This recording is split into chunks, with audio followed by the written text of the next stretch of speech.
Ayan mga kabarangay, ito na yata yung pinakamasarap na natikman ko sa lahat ng sinigang. Ayan, so ang gagawin natin, magluluto tayo mga idol dahil para sa akin napakasarap pala ng sinigang na sardinas. Pero may diskarte pa rin dyan mga idol. Ayan, kagaya nito. Ayan, meron tayong 2 perasong sardinas na isisigang natin. At syempre meron tayong sitaw, kamatis. Syempre yung ating okra.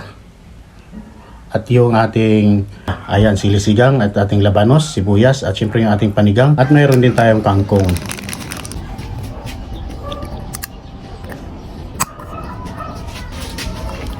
So ayun, mabuksan na natin ang ating 2 pirasong sardinas mga idol, talaga naman. So ganito po ang diskarte natin sa pagluluto para hindi madurog ang ating sardinas. So ang gagawin natin, salain lang natin, buksan natin at salain natin, strainer natin, ihiwalay natin ang kanyang sauce. Sa laman, ayan.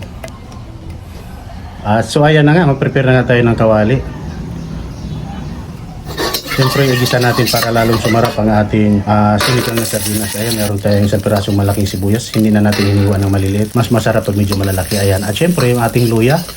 At isunod na rin natin pag-isa ang ating sibuyas. Mga 2 pirasong sibuyas. Pwede na mga idol. Depende po, pwedeng isa lang.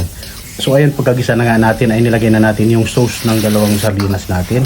At pagkagisa ulit, at saka natin nilagay na ang ating pinakasabaw. Ayan. At siyempre, 1 pirasong sili-sigang. So, medya-medya lang sa silisigang kasi medyo may bata po tayong kumakain na gustong-gusto ng bata yung sabaw rito. So, ayan, pagkakulo, nilagay na po natin ang ating sitaw, labanos, ayan. At ang ating pangsigang na rin.